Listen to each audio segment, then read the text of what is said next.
The metallic clang of the cell door slamming shut echoed through my skull like a death knell, but it was the sight of my father's face, cold, unyielding, framed by the barred window, that ignited the inferno in my chest. "Treason," he had said in the courtroom. His voice steady as a rifle barrel, pointing straight at me. His own son. I paced the dim confines of the federal holding cell, the air thick with a stench of stale sweat and despair, my fists clenched until my nails drew blood from my palms. How could he? The man who taught me to salute the flag, to bleed for my country, had just handed me over to the wolves. Fury boiled in my veins, hot and unrelenting, but beneath it lurked a sharper pain. Heartbreak, raw and jagged like shards of glass embedded in my heart. I slumped against the cold concrete wall, the chill seeping through my orange jumpsuit, and replayed the moment in my mind. The courtroom had been a sterile theater of betrayal. Polished oak benches, the murmur of spectators like distant thunder, the judge's gavel a punctuation mark on my ruin. My father, General Elias Thorne, stood ramrod straight in his dress uniform, medals glinting under the fluorescent lights like mocking stars. "Captain Alexander Thorne has compromised national security," he declared, his eyes, those steel-gray eyes I'd inherited, avoiding mine. "He leaked classified intel to foreign agents. I have the evidence." Lies. But the dossier he presented, forged with meticulous cruelty, sealed my fate. Arrested on the spot, cuffs biting into my wrists as agents dragged me away. The humiliation burned deeper than any wound I'd taken in the field. Whispers from old comrades, the flash of cameras, my name smeared across headlines. "Hero's son turns traitor." Denial hit first, a desperate whisper in my head. This can't be real. He's protecting me somehow. Ploy. But as hours stretched into a sleepless night, the truth clawed its way in. It was about the promotion. The one I'd earned, the command post that would eclipse his legacy. I'd uncovered his dirty secret during a routine audit. Embezzlement from black ops funds, funneled to offshore accounts. Millions. Enough to fund a luxurious retirement or buy silence from mistresses. I'd confronted him privately, in the oak-paneled study of our family home, the scent of aged whiskey heavy in the air. "Fix this, Dad," I'd said, my voice steady despite the knot in my gut. "Or I will." His response. A faint smile, chilling in its composure. "You're playing with fire, son." I thought it was bluster. Now here I was burned to ash. Resentment festered like an open wound. I imagined his face, smug, satisfied, as he sipped scotch in his den, toasting my downfall. Fantasies of justice flooded my mind. Storming his house, forcing a confession at gunpoint, watching his empire crumble. But doubt crept in, insidious and cold. What if I'm wrong? What if he had no choice? Guilt twisted the knife. He'd raised me alone after Mom's cancer took her, sacrificing leave time for PTA meetings, teaching me to tie knots and fire a rifle. Was this revenge for outshining him? Or something darker? Obsession took root, my thoughts a whirlwind of plans. I needed allies. Discreet ones. In the military, loyalty was currency, and I had a few debts to call in. The next morning, a guard shoved a tray through the slot, congealed oatmeal and watery coffee, the plastic spoon mocking my impotence. I ate mechanically, mind racing. My secret team. They'd been ghosts in my operations. Sergeant Reyes, the tech wizard with a hacker's soul. Lieutenant Hale, a sniper with eyes like a hawk and a grudge against brass. And Dr. Elena Voss, the psych-ops specialist who'd patched my mind after too many tours. We'd bonded in the shadows of classified missions, where rules bent and truths blurred. I'd messaged them from a burner phone before the arrest. Code Black. Betrayed by blood. Need extraction and evidence. No response yet, but I knew they'd come. They had to. Visits were restricted, but my lawyer, a slick civilian named Harlan, with a tie that screamed overcompensation, slipped in under the guise of counsel. The interview room was a bland cube. Scuffed linoleum floors, a table bolted down, the hum of a flickering bulb overhead. Harlan leaned in, his cologne clashing with the institutional bleach smell. "Your father's testimony is ironclad," he whispered, sliding a notepad across. But there's chatter. Anomalies in the digital trail. I nodded, heart pounding. Subtle hints. A encrypted note scribbled in the margins. Team inbound. Hold. Relief washed over me, mingled with cold resolve. Planning began in earnest. My inner monologue a strategic briefing. Strike where it hurts. His reputation, his fortune, his freedom. But fear gnawed, moral conflict rearing its head. Was I becoming him? A manipulator in the dark. Days blurred into a monotonous hell. Interrogations came like clockwork. Agents in crisp suits, their questions probing like scalpels. Who were your contacts? One demanded, his breath sour with coffee. I stared at the two-way mirror, imagining my father watching. Go to hell, I spat, voice laced with suppressed rage. Inside, heartbreak morphed into obsession. I dreamed of Mom's gentle face, how she'd temper his ambition with kindness. Family first, she'd say. He'd forgotten that. Or worse, weaponized it. Then a breakthrough. During yard time, chain-link fences rattling in the wind, inmates shuffling like zombies. I spotted Reyes in disguise, posing as a maintenance worker. His nod was imperceptible, but the message clear. Wheels in motion. Back in my cell I paced, adrenaline surging. Subtle signs of vengeance emerged. A news clipping smuggled in, hinting at anonymous leaks about General Thorne's finances. Tension built slowly, a simmer before the boil. I wrestled with guilt. He's your father, but resentment won. He made his choice. Harlan returned, face pale. There's a hearing tomorrow. Your father will testify again. Dialogue flowed naturally, laced with tension. What if we flip the script? I murmured. Expose him. Harlan's eyes widened. Risky, but possible. My mind raced. Fantasies of his downfall, doubt whispering failure. Yet resolve hardened. The pursuit had begun.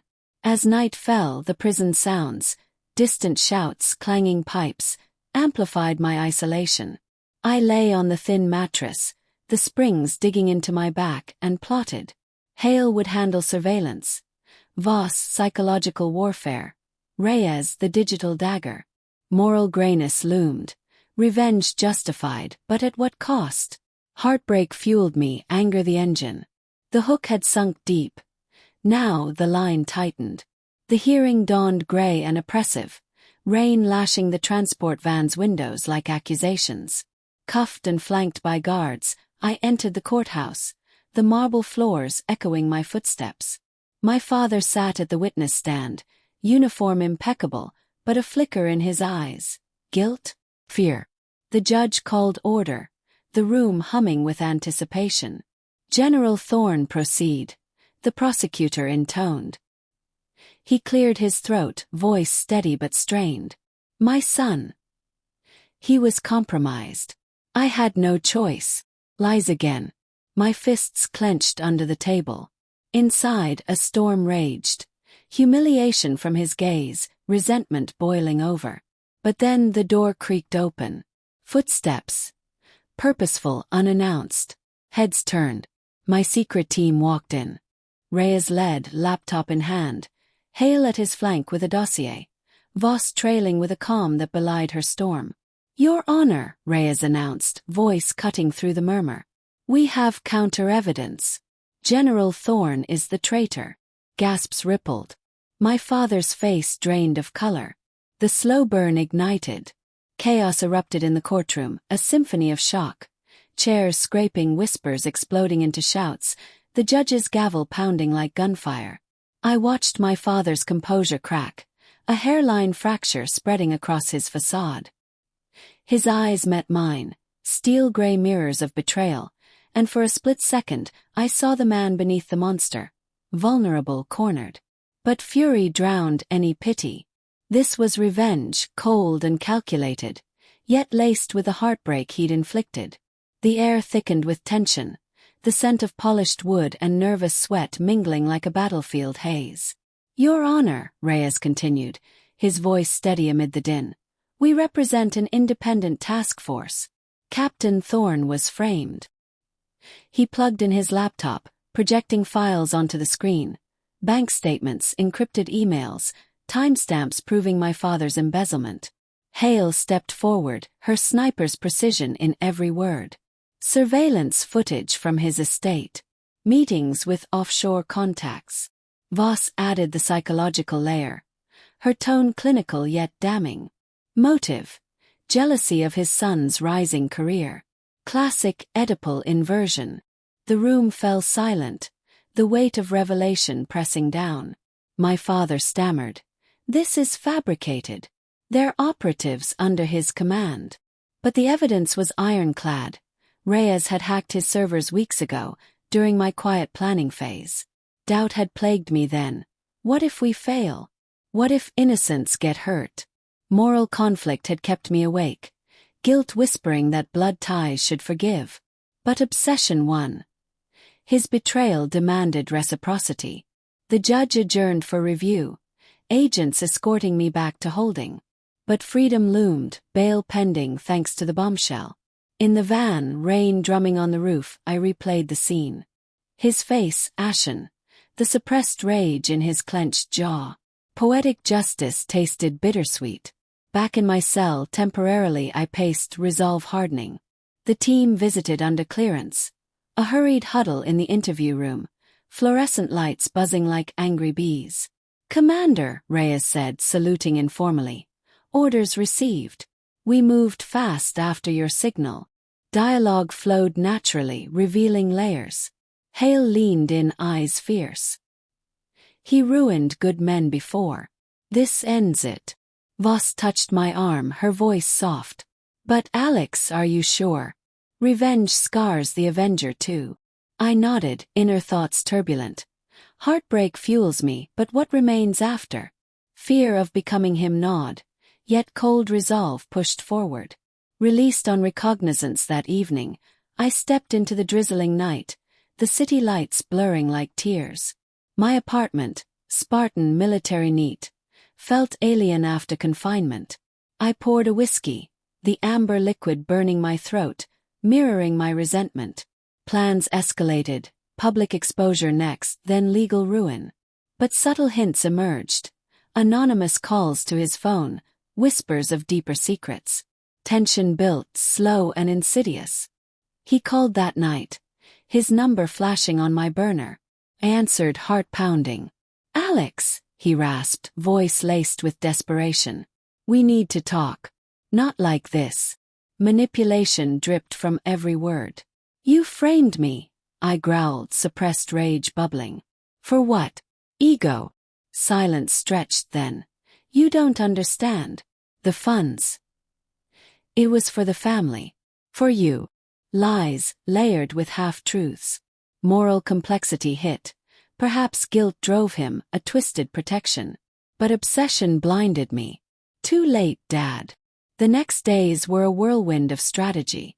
We met in a dingy safe house, rain pattering on tin roof, the air thick with coffee and cigarette smoke.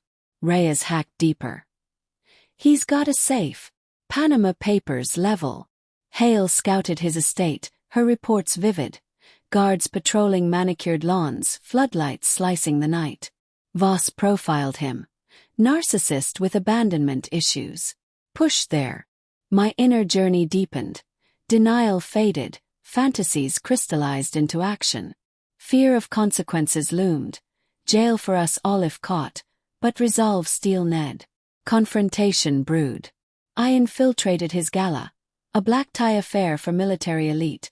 Chandeliers glittering like stars, champagne flutes clinking amid forced laughter. Disguised, I watched him schmooze, his smile a mask. Heartbreak surged. This man once my idol. I cornered him in a side room, velvet curtains muffling the music. "Why?" I demanded, voice low and venomous. His eyes flashed, rage, guilt intertwined. "You were going to expose me. Ruin everything I built." Dialogue heightened tension. "For us, Alex. Your mother's treatments drained us. I bent rules to rebuild." Half-truths again. Moral grayness blurred. Was his betrayal born of desperation? But humiliation recalled. Cuffs, headlines, fueled my retort. You chose greed over blood. He lunged, but Hale emerged from shadows, restraining him. It's over. The twist unfolded. As agents stormed in, tipped by Voss's anonymous call, evidence poured out. But in the melee he whispered, "The team. They're not yours." Shock jolted me. Reyes, Hale, Voss. Doubt crashed in. Flashback. Their too perfect arrival, motives hidden. Were they using me? Obsession flipped. Revenge against me through him? Poetic justice twisted. My father arrested, but the team vanished, leaving files implicating us both. In the rain-slicked street, cuffs on him now, he met my eyes. We were both played, son. Heartbreak full circle, guilt overwhelming. Revenge's cost. Isolation, moral ruin. The pursuit ended not in triumph, but echoes of betrayal. Yet, in the quiet aftermath, cold resolve lingered. A new hunt began for the puppeteers. The story closed on uncertainty, tension unresolved, a shocking echo of familial fracture.